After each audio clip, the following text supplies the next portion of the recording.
O primeiro tipo de nebulosas que nós vamos estudar são as regiões H2.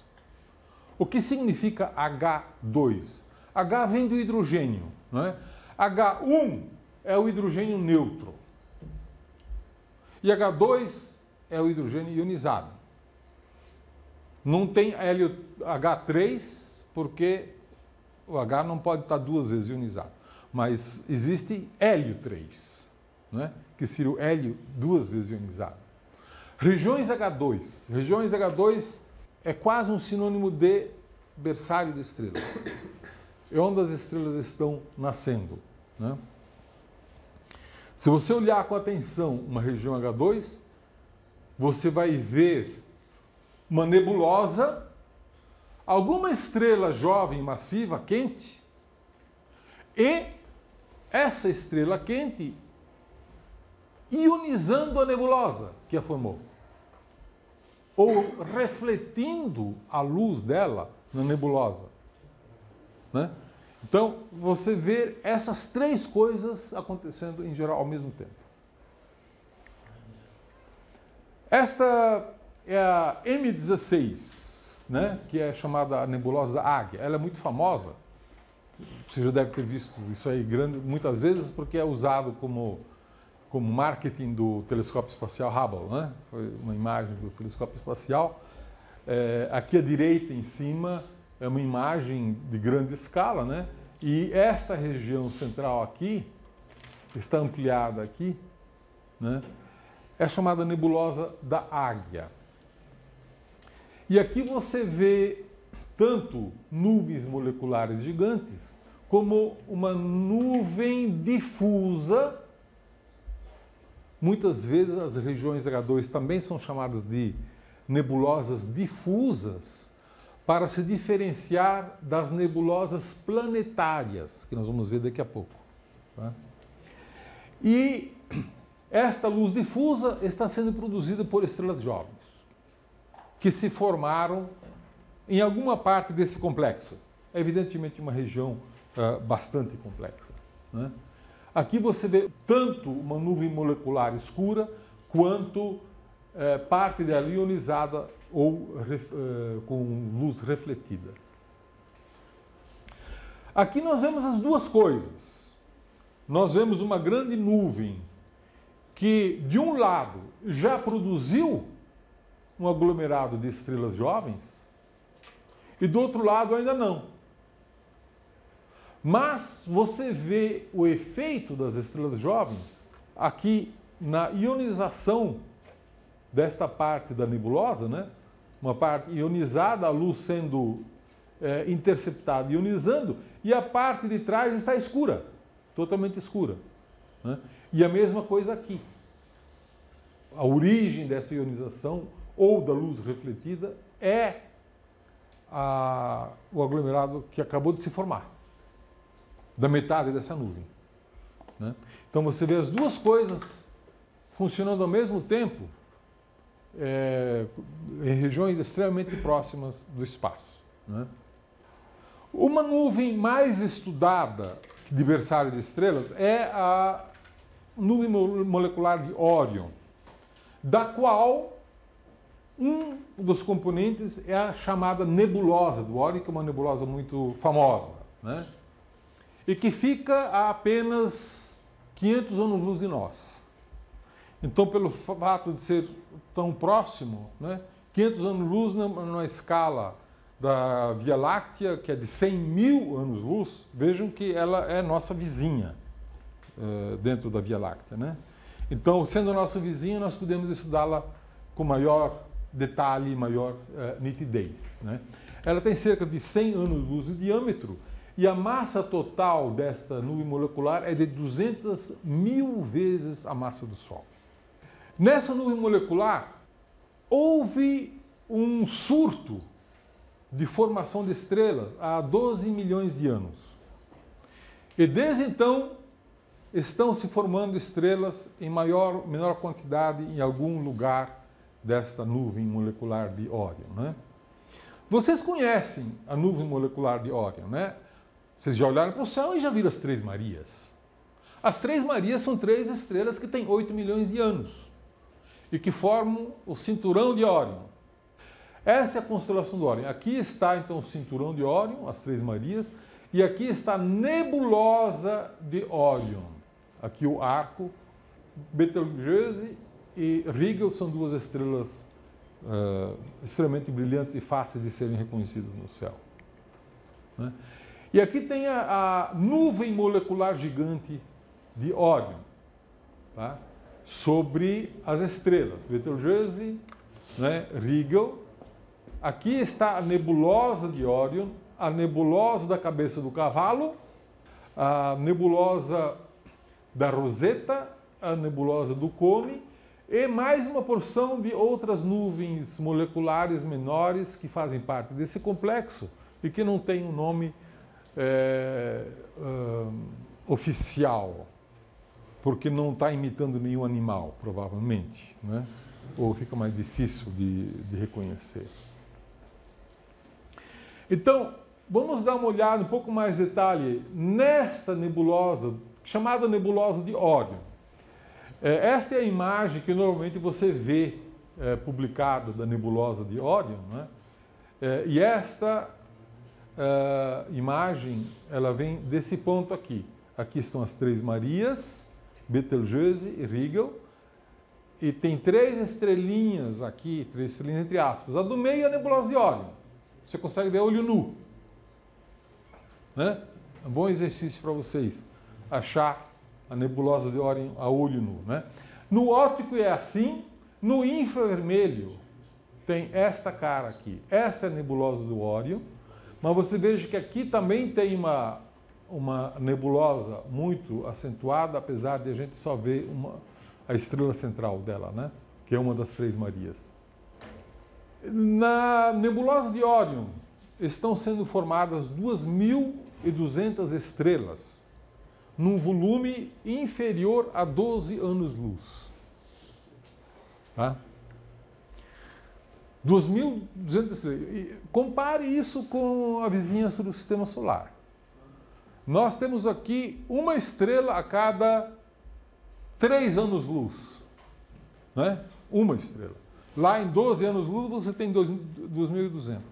Uma densidade muito maior. É claro que isso no futuro vai ser chamado de um aglomerado de estrelas, né?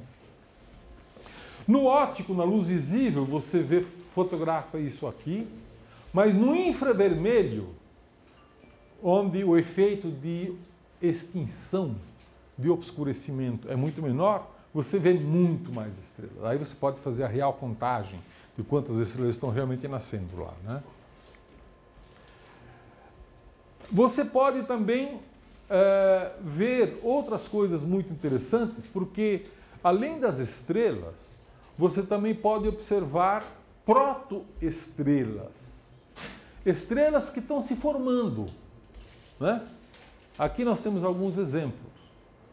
Estrelas que estão surgindo e provavelmente um sistema protoplanetário, um gás em torno delas que vai virar planeta, né?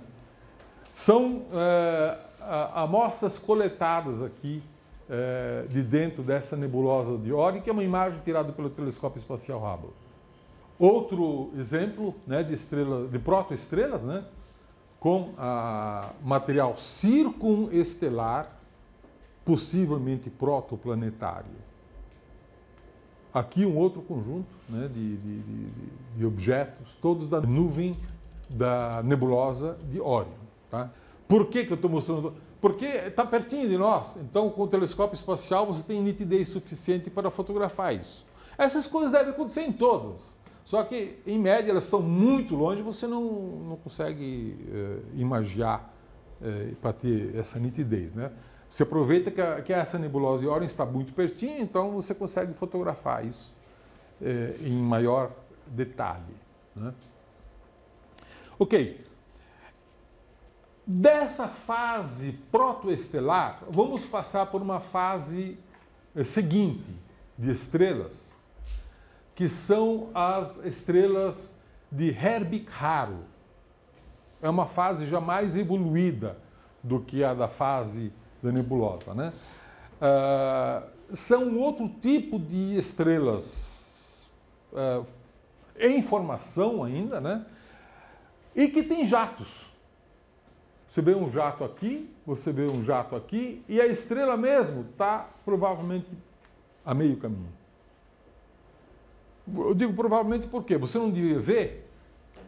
Se você olhar no infravermelho, você vai ver, mas na luz visível, ela está sendo obscurecida pela poeira, né? Essas estrelas são muito difíceis de serem estudadas, porque você não as enxerga. Agora, com tecnologia infravermelha sofisticada, as coisas começam a se revelar, né? Mas o Herbig e o Haro fizeram um catálogo de objetos desse tipo, né? Por isso que eles são chamados de objetos HH. Esse aqui, HH47, é Herbig Haro 47, né? E a ideia é que você tenha aqui uma estrela nascendo, um disco em volta da estrela, e esse disco ainda está se agregando à estrela, na fase em que a estrela está ainda capturando matéria, né? Produzindo uma grande quantidade de energia, e tanta energia que ela começa a jogar a matéria para fora. E o único lugar que a estrela pode jogar a matéria para fora é pelo polo, já que no disco ela está sendo bloqueada. O disco bloqueia, né? Então o que ela faz? A estrela joga a matéria para cima e joga a matéria para baixo. E é isso que você vê aqui. E a luz que você enxerga não é a luz da estrela, é a luz da onda de choque. É um material que está sendo jogado para fora, está batendo no gás que formou a estrela, mais distante, formando uma onda de choque. Então é uma energia mecânica que está sendo jogada lá e aquecendo esse gás, e por causa desse aquecimento ele emite luz, né? Então esse basicamente é um modelo que é bom vocês guardarem, porque vocês vão reconhecer esse tipo de situação, uma estrela com disco em volta formando jatos, em pares sempre, um para cima e um para baixo, né? Com alguma frequência. Aqui, por exemplo, você vê também o objeto Herbig Haro, né? Vocês estão prestando atenção? O que está acontecendo? Está se mexendo, certo? Está se mexendo. Aqui, ó, 94, 95, 99, 94, 95, 98, 99. Tá? As estrelas estão paradinhas, né? A estrela está paradinha, mas a nuvem está se movimentando, né? De um ano para outro ela vai para fora. Eu estou dizendo que essa nuvem vem de gás que está sendo ejetado, né? E aquecendo, e essa onda de choque vai se mexendo para fora, né? Então, prestando bastante atenção, você vê esse movimento, você consegue ver isso, né? Ao longo dos anos, é claro. São 5 anos aqui, né? De 94 a 99. Aqui uma outra, ela também está se mexendo. Essa é Herbig Haro 111, né? É a Herbig Haro 111. Só que você está vendo só um lado, né? De onde que está vindo? Onde que está a estrela? A estrela deve estar do lado esquerdo, mas não aparece na fotografia. Mas a estrela deve existir. Qual seria uma maneira de a gente achar essa estrela? Observando no infravermelho. Certo? Se você observar isso aqui no infravermelho, né, essas EFGH são as bolhas de gás que foram injetadas, né? Esse gás não é injetado suavemente. A estrela manda bolhas, né? E essas bolhas vão formando ondas de choque, e aí você vê essas coisas se propagando e emitindo essa luz, né? Vamos à busca da estrela olhando no infravermelho, tá? Muito bem. Aqui é aquilo que nós acabamos de ver, só que agora, em vez de lateral, está para cima, tá certo? Né? Ela está se movendo para cima. São as diferentes bolhas lá, E, F, G, H, tal, para cima. Isso aqui é imagem óptica. Daqui para baixo é imagem infravermelha. Ambas tiradas com o telescópio espacial, só que aqui é óptico e aqui embaixo é infravermelho. Está aqui a estrela. Olha lá. Né? E você vê que ela está jogando um jato para cima e outro jato para baixo. Mas a estrela está lá. Ok. Uma outra nebulosa é a chamada nebulosa do ovo. Aqui você vê o disco de poeira, certo? Está vendo o disco aqui e aqui os dois jatos sendo expelidos, né? A nebulosa do ovo. E o disco de poeira, gás e poeira, envolve a estrela e a estrela está capturando esse disco. E por causa da grande quantidade de gás que está capturando, não consegue engolir tudo, joga parte para fora. E para fora, só tem um jeito de sair, é pelos polos. O disco está obstruindo a saída do gás. Né? No disco, o gás entra, pelo polo, o gás sai. Mais duas outras fotografias. Esta aqui é a DG Tauri B, que na verdade eu acho até já é classificado como estrela T Tauri. E essa aqui é uma Herbig Haro número 30. Né? Vocês veem, a estrela provavelmente está exatamente aqui, onde você não vê nada, você vê o disco de obscurecimento. Né? Um pouco de luz refletida aqui nos polos do disco e o jato de matéria aqui escapando. Né? Vocês vejam a escala aqui de 200 unidades astronômicas. Né? 200 vezes a distância do Sol até a Terra. Tá certo? Aqui uma outra, é um Herbig Haro 110, né?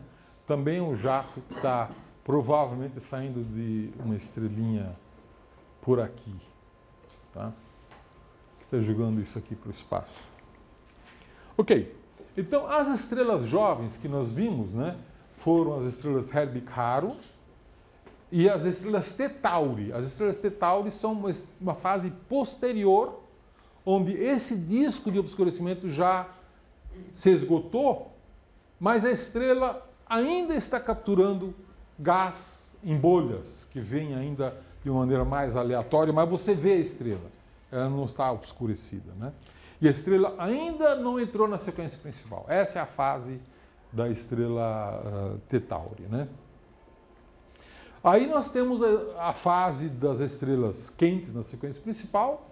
Vocês já sabem de cor que isso aqui é o numerário de Pleiades, né?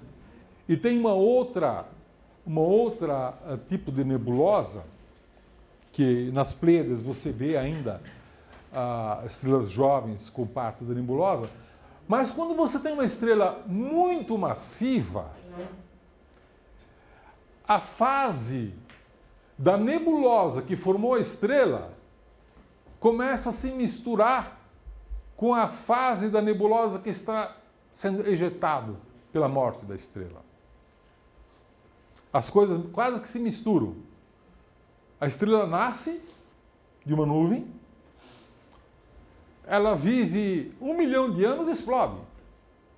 Então não deu tempo para apagar a nebulosa que a circundou, já jogou matéria para fora. Né? Eta Carina é uma bela de uma história. Essa estrela é Eta Carina, né? Que é uma binária. E essa imagem foi tirada pelo telescópio espacial Hubble. Ela em volta, aqui não dá para ver, mas em volta dela tem uma nebulosa que é chamada nebulosa de Carina, né? Que é onde estão sendo formadas estrelas nesse momento, a nebulosa de Carina, né? E a Eta Carina foi formada recentemente, muito recentemente, mas ela já explodiu no século XIX e explodiu jogando matéria para o espaço pelos polos. Aliás, a Eta Carina, como eu falei, é uma binária, né? Tem um período orbital de 5,5 anos e ela eclipsa a cada 5,5 anos. Né? E o próximo eclipse vai ocorrer agora durante a Copa do Mundo, certo? Em junho de 2014. Então, os astrônomos brasileiros estão todos não, tem um grupo aí que está observando a Eta Carina toda noite para registrar o fenômeno do eclipse, que foi descoberto no Brasil. Né? Foi descoberto nos telescópios do OPD pelo Augusto Daminelli, né? Que descobriu que a Eta Carina é uma binária, porque até então não se sabia disso. Né? Então, esta é uma estrela assim, curiosa. Normalmente, quando você vê uma nebulosa ionizada, você sabe identificar, aqui é um berçário de estrelas e aqui é uma estrela morrendo. Né? A morte de uma estrela, nebulosa planetária, resto de supernova, uma estrela que está morrendo. Mas, quando é um berçário de estrela, você sabe que é um berçário de estrela. Eta Carina, você está vendo as duas coisas ao mesmo tempo, né? Você está vendo o resto do berçário e já a estrela jogando uma enorme quantidade de matéria processada para o espaço, praticamente ao mesmo tempo. Né? Ok, nebulosas planetárias são, então, uma maneira de as estrelas morrerem. Então, se a estrela, como nós já vimos, tiver menos de 8 massas solares, depois da fase da sequência principal, depois da fase de gigante vermelho, depois da fase do ramo horizontal e do ramo assintótico das gigantes, o núcleo se contrai para se transformar em anã branca e ejeta o resto para fora. E isso, durante algum tempo, aparece como objeto muito interessante de ser estudado, que nós chamamos de nebulosa planetária. Por que nebulosa planetária? É um nome estranho, né? É porque os primeiros astrônomos, quando observavam essas nebulosas, elas não sabiam muito bem o que eram as nebulosas, né? Então, as nebulosas planetárias eram um conjunto de nebulosas que, no telescópio, dos telescópios do William Herschel, eram os melhores telescópios da época, mas eram relativamente primitivos. Tinham um formato de planeta, mas, e por isso que se pensa que tem sido chamado de planetas, mas o William Herschel tinha uma teoria de que as nebulosas planetárias eram estrelas onde tinha um gás em volta e desse gás estava se formando um sistema planetário. E é por isso que ele chamava de nebulosas planetárias. William Herschel batizou por causa disso. Que é o contrário do que nós sabemos que é de fato. Não é uma estrela jovem que está formando planetas. É uma estrela velha que está morrendo. É o contrário. Né? Mas naquela época isso não era conhecido, mas ficou o nome, nebulosas planetárias. Né? Não tem nada de planetário associado a essas nebulosas. São estrelas que estão morrendo. Estão jogando para fora o resto do envelope que não se transformou em anã branca. Né? E essas nebulosas planetárias, elas têm as mesmas designações das galáxias, das regiões, que são os NGCs. Né? Vocês já viram várias dessas nebulosas, tem NGC 1575 e assim por diante. Né? O NGC vem de New General Catalog, que é um catálogo que o John Dreyer, um astrônomo irlandês, fez em 1888, organizando as descobertas do William Herschel e do filho dele, John Herschel, que descobriram a maioria dessas nebulosas, que são tanto regiões H2 quanto aglomerados de estrelas, muitas vezes também tem NGCs, nebulosas planetárias, e a maioria é galáxias. Né? Então, esse NGC vem do New General Catalog, que são 7.000 e poucos objetos. Né? Depois, o mesmo John Dreyer fez mais 2 catálogos que chama IC, Index Catalog. Né? E por isso tem algumas desses objetos que chamam-se IC. Né? No total, o NGC mais os 2 ICs dá 15.000 nebulosas. 15.000 objetos. Alguns são aglomerados globulares, outros são aglomerados abertos. Né? Muito bem, então nós conhecemos cerca de 1.500 nebulosas planetárias na Via Láctea. Essas nebulosas planetárias, elas, diferentemente de uma supernova você tem uma ejeção com uma velocidade de 10.000 km por segundo, né? 1/30 da velocidade da luz. Uma nebulosa planetária, ela se expande, na verdade, em uma brisa, né? 10 km, 20 km, 30 km por segundo. É uma brisa muito suave, né? Uma ejeção rápida. O diâmetro típico é de 1 ano-luz e ela dura cerca de 50.000 anos. É a duração de fase de nebulosa planetária. Depois disso, o gás começa a se misturar com as nuvens de gás do plano da galáxia e a nebulosa planetária desaparece, né? Não que o gás suma, o gás começa a se confundir com outras nebulosas, se integrar no meio do disco da... Bom, astrônomo gosta de ver bichinho no céu, né? Então, essa nebulosa planetária aqui é NGC 2392 e é chamada nebulosa do Esquimó.